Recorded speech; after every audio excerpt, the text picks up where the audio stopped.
Hey everybody, it's Jamie. It's been nearly 2 weeks since a ceasefire brought an end to more than 15 months of violence in Gaza. And now hundreds of thousands of Gazans are returning to the north, or what's left of it. In addition to the physical damage to Gaza's infrastructure, the health ministry there says more than 46,000 people are dead. According to figures from the United Nations and Reuters, more than half of those killed were women and children. So today on the show, we're talking with Abu Bakr Abed. Abu Bakr is a Palestinian freelance journalist from Deir al-Balah. When I spoke to him over Zoom on Thursday, he was bundled up in a few jackets because it's quite cold in Gaza right now. We discussed a lot of things, including what he's witnessed since being thrust into this role of war correspondent, how Palestinians are feeling about this fragile peace, and what comes next. I want to give you a gentle warning here that this is a difficult interview to listen to. Abu Bakr gives some very harrowing accounts of war and despair. There are some details in here about children that are tough to hear. All right, here he is.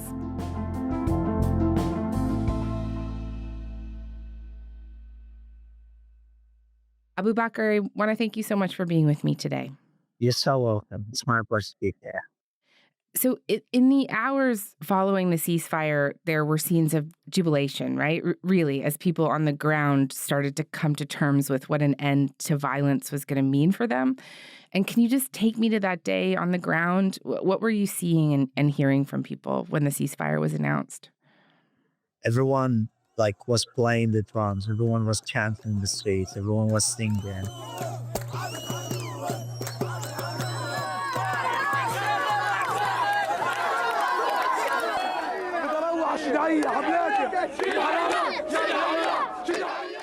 And they really went in marches in thousands out in the streets just to say that this was our day and just to say that this war has come to an end because, just to taste displacement is absolutely horrifying. To taste all types of death is absolutely unbearable. And to go through starvation, freezing temperatures, and all these horrifying acts is unimaginable for any human being around the world.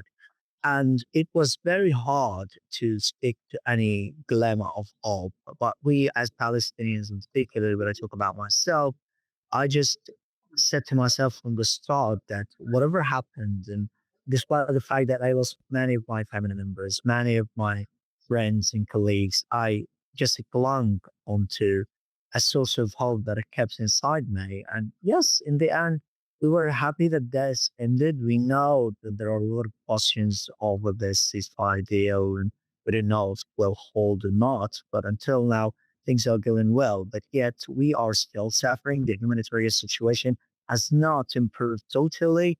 But again, we were happy. Everyone was happy that the blood back has really stopped, which is the most important thing.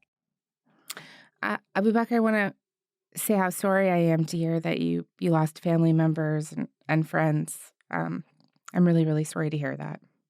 Do you mind if I ask you a little bit more about what it's been like for you personally? You're a reporter, but obviously, I think as you mentioned, a Palestinian first. And this has been one of the deadliest wars in recorded history for journalists. And I know investigations by the United Nations, Interim Force in Lebanon, The Guardian, and the Committee to Protect Journalists have concluded that many of your colleagues were targeted with violence over the course of Israel's campaign in Gaza. And, can you tell me a little bit more about what that was like for you working in these conditions? People are not aware of what being journalist is like inside the besieged territory. People are not aware of the hardships we are facing because journalism simply means death in Gaza. As for me, I wouldn't call myself a journalist. I would rather say I'm a genocide documenter because it is just like we are being killed, we're being tortured, we're being starved, and we're being in every way, we're being brutalized. I remember when I was doing stories because I'm a digital and TV reporter. I remember many times I was walking kilometers just to file a story. I was writing amid the darkness and amid the bombings, the continuous bombings. One of the nights that I vividly remember was November 23rd of 2023. The next neighborhood was completely flattened and hit by at least four F-16 rockets, and each rocket causes a crater that is so big, so huge, and I was violently awakened that time, and I was violently brutalized as everyone in my neighborhood. So, despite that, I just keep writing and just kept writing and just kept reporting and kept talking to people. So, it wasn't easy. It's never been easy to do any kind of reporting inside Gaza on the ground because you talk to people who are simply very much traumatized and brutalized by the war. And then you're putting more trauma to yourself, more pain to yourself. So your pain is being compounded when you do any kind of reporting. This is apart from the fact that you see every day scenes of pure horror inside the hospital. You see people dismembered, incinerated, immolated. That is something I saw myself. This is the brutality that we are talking to people about, but people do not care. That's a huge dilemma for us.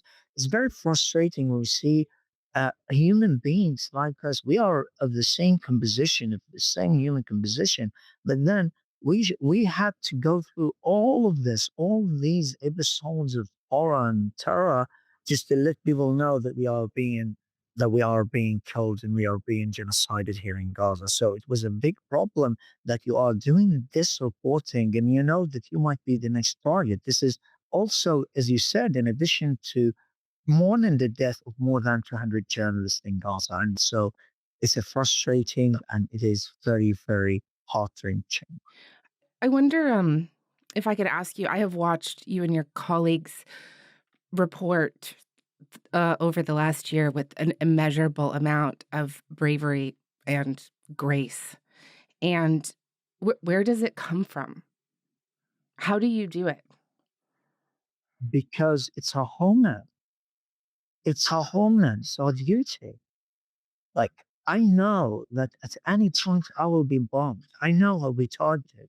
I know that I will be losing my life at any point. I know. But I want to give it because I'm the rightful owner of this land. This is not the start of my story. When I was born back in 2002, I was born to this conflict. I've been through four wars before this. I lost many of my family members, not only during this war, but during the previous ones. So look at it. I'm an accidental war correspondent. That's not the thing that I want to do. As a young, ambitious, and passionate man, everyone has their ambitions and their goals and their aspirations. But for me, it's not war. It's football. But I had to do it because it's my homeland. I had to risk myself and put myself in peril because it's simply my homeland. I want to live. I want to tell people that I deserve to live in dignity, that this is what is happening to us. We want to really, really wake the world from its slumber. That's what we want to tell the world. But even when we did all of this reporting and we were reporting tirelessly without any pause at all and putting ourselves in peril all the time and without any water, without any means, without any light means at all, then we were disappointed. We were absolutely let down. I don't know why. Again, we don't have, me personally, and for so many, we don't have any political affiliations. We don't have any wars. We deserve to live in peace. Why have I been occupied, subjugated, and suffocated in a tiny area of land that is just 365 square kilometers? I can't move outside Gaza at all. I need a permission. Look at other people who are my age around the world. They can really, really move around the world, but I can't because this is my story. This has been my story for the past 17 years. When this strictly imposed siege on Gaza started, the people are not conscious about that. So they have to be. How old are you? I'm 22. I've recently become 22.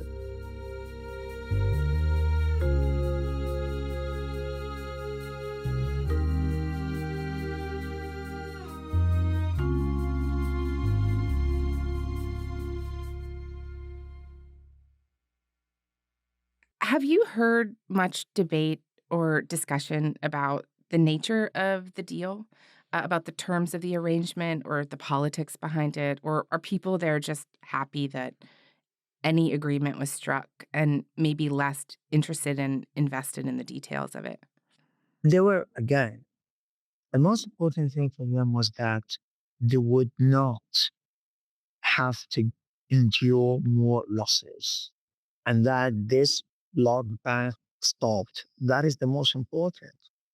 Now, forget about the buildings destroyed, forget about the carnage, which is unfathomable, forget about all the previous killings and the atrocities that are going to be revealed in the next days and that have been revealed already around different areas in Gaza. But what is really significant for us is that this has stopped. We cannot really keep losing people. We cannot really keep mourning our deaths. We cannot really keep grieving our losses. People have to be conscious about the fact that we haven't yet grieved the losses of our loved ones during the war. People have to be aware of that. So we know at some point that this ceasefire deal might be violated and this war might be continued or resumed. However, this can really give us a time to relax, to breathe again, to feel human again, because we were simply stripped of our humanity during the past 14 months. So the equation is very, very crystal clear. But people are deliberately, you feel it as a Palestinian sometimes, that people in the West, particularly in other areas around the world, they are deliberately turning a blind eye and a deaf ear to what is happening.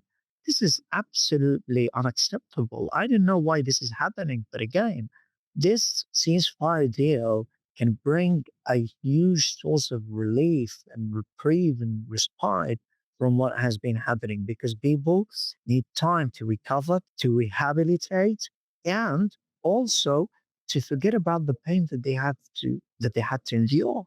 Since the ceasefire, have you seen people start that process of grieving? Yeah, I've seen people who were not able to go to the graves of the loved ones and the family members. They went there and kept crying for hours. Some people could not really can't really believe that their loved ones or family members or maybe friends or colleagues that they have departed this world. They cannot really believe. And on a personal level, my very dearest friend Hassan Matar was killed back in December 2023. I haven't seen his grave yet. He didn't have any political affiliations at all. I just keep asking myself all the time, like, why was he bombed? This is absolutely insane. It's insanely brutal. And just see, some people here haven't yet found their loved ones who were killed during the course of this genocide. They haven't yet. They're still searching under the rubble to see their loved ones.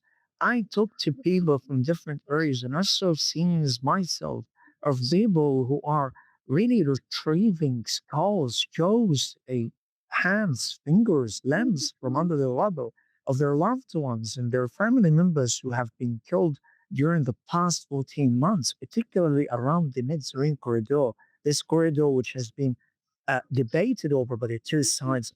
There, Israeli snipers and quadcopters, as well as tanks, have been shelling the areas very, very, very continuously without any stop at all. So many people are still being recovered from those areas, and many of those bodies are decomposing. So the scenes coming out and emanating from there are beyond imagination. They are absolutely super horrifying and super terrifying.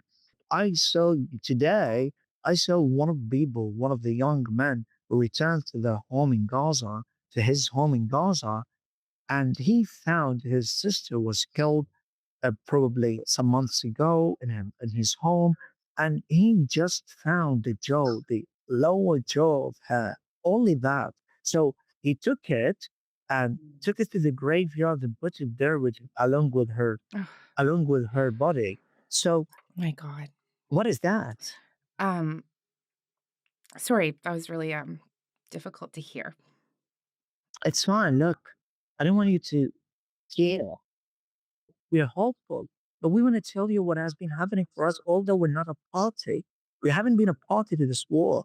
We're just like any human beings around the world. But some people in the West have been given consent to the Israelis to continue this. This is the problem. But yes, this is only one story of millions of stories. Every single one in Gaza has a tragedy to tell. But yet we're still hopeful. And we want to rebuild. We want to do everything that we can just to live and tell people that we live in dignity, that we should live in dignity, we deserve to live in dignity, and to do all of the things that we lived. Gaza has always been marginalized, ostracized, has always been a lower class, a lower, tiny area that people don't care about. We had to go through a genocide so people could really look at us. Why? Why we needed to lose more than 41,000 people and over 10,000 under the rubble, and more than 110,000 have been wounded, so the people could really look at us. This has been the same story for the past 17 years. Like one thing that I want to tell you, my neighbor who was bombed in November 2023 is a disabled person, a child, sorry, a 5-year-old child. He is disabled. His family was bombed during this war in November 2023. His family wrote his name on the wall so that people probably can find his body under the rubble. He's still under the rubble since November 2023. What on earth has this child, disabled child, what threat has he posed to the Israeli army? What threat? This is my question. And his family, for 1 year, hasn't been able to get his body or any of his body parts, any at all, from under the rubble of their home.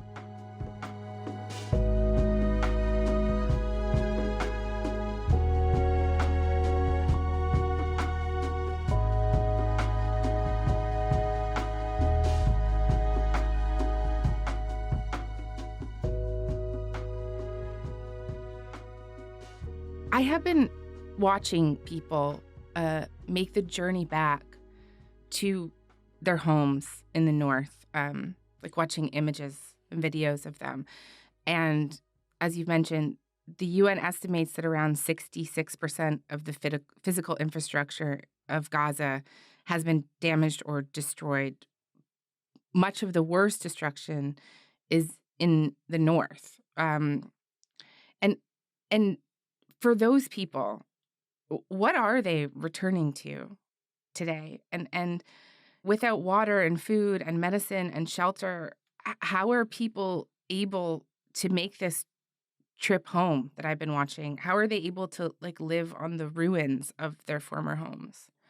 They're coping with such a dilemma without any life means at all. They are returning to piles of rubble because their homes have been reduced to rubble. Simple as that. And more than 500,000 people have made the journey back home. Now, the water available in those areas in the northern part of the strip is not available. It's not enough. And it doesn't meet the needs of the least demands of those people and the number now taking shelter there. And a lot of families' scenarios haven't changed. They are getting back to a tent. They are now living in a tent, the same that has happened to them or occurred to them for the last 14 months. So nothing has changed. Israel continues blocking shelters, caravans, and containers from entering Gaza. Why Israel continues doing so? We are in a ceasefire deal. It's a ceasefire time. Why? What is the threat of allowing caravans, containers, and shelters, proper shelters, from getting into Gaza and helping those people? Yesterday, one of the children that we've seen in Beit Hanun, in the northern part of the strip, and Beit Hanun is now a flat landscape of just debris piled up everywhere, and it's very glacial there. Of course, when you live in an agricultural land, we're in a flat land without any homes, without any population around here, then the weather will be so much worse and glacial. Now, this girl who is just 1 year old or 6 months old died from hypothermia. This is the eighth case in Gaza that has died from hypothermia. This girl didn't have any blankets, didn't have any rain flies, didn't have any proper shelters, any medicine, any food. So how can people cope? How can people cope with this absolutely disastrous humanitarian situation, beyond disastrous? So it is the same. You shouldn't be surprised if more people are dying for the same reason on the next days, because people haven't obtained access yet to all life means in northern Gaza. They have to walk kilometers to get a gallon of water. They have to walk kilometers for a plate of rice. So what does that feel like? It is not, it's inhumane. It's like, you, probably, I can tell you, sorry to tell, but believe it or not, animals in the forest have access to water, have access to life, to all life means, have access to food. But we don't. But we don't. Especially for children. Half of the population in Gaza is children. What I can see right now in the streets, believe me, and come to Gaza. I hope you come one day and see that by your eyes. What I can see is just every street in Gaza now has at least 3 to 4 people amputated, particularly children.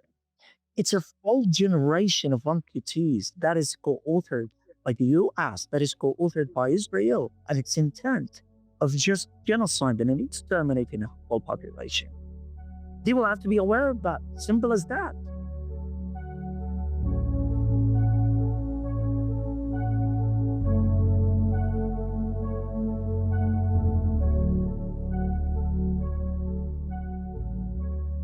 I wanted to ask you about beyond the ceasefire, many of the central demands of the Palestinian movement, demands from the days of your grandparents, really, remain unresolved. The demand for statehood and the demand to end the Israeli occupation, for example.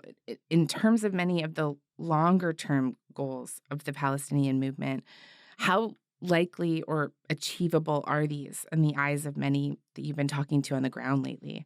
Or are they even a priority anymore? It's a priority. We will not rest until Palestine is free. As simple as that. Because again, I am a refugee inside Deir al-Balah. Although I still have a home in Deir al-Balah, but I'm still a refugee in Deir al-Balah. My hometown is Beit Boas, which is near Jerusalem.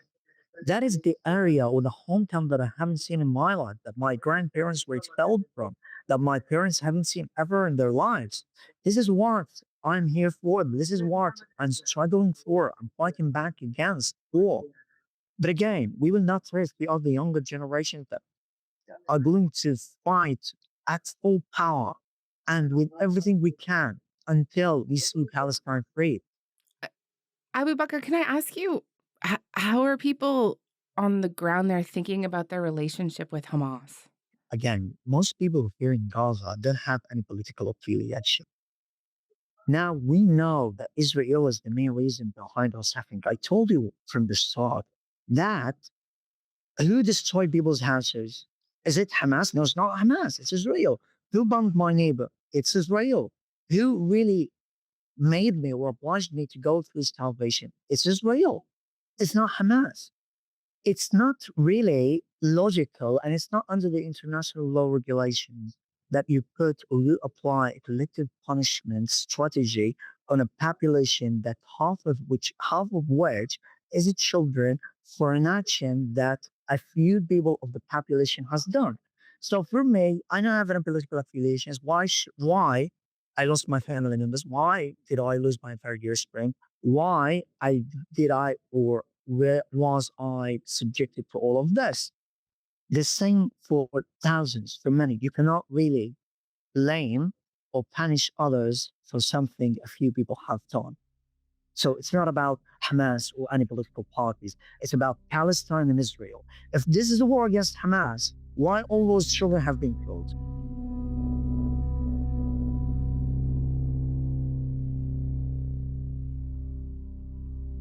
How are you thinking about your own next steps and your own future?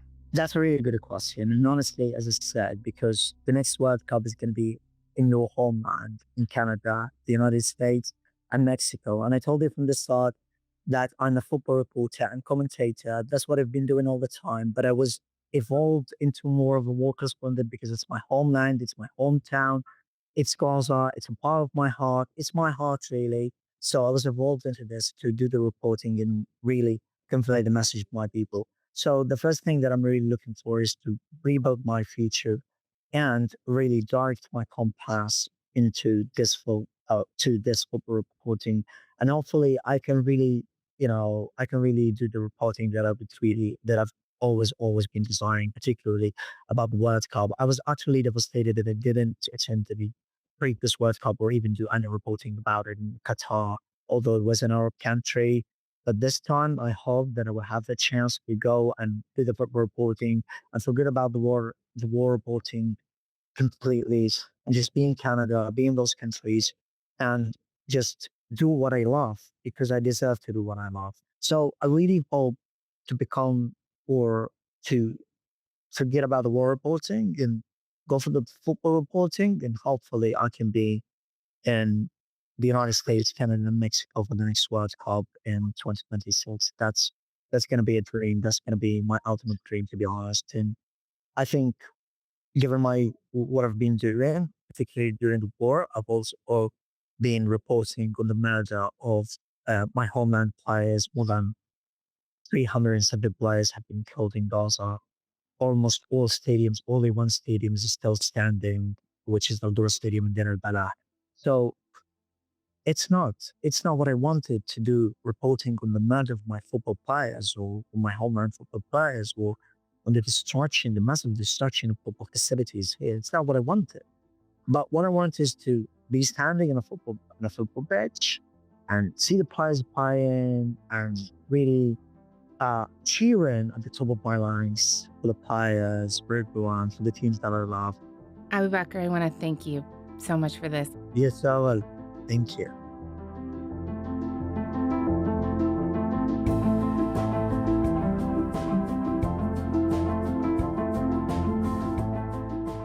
All right, that's all for this week.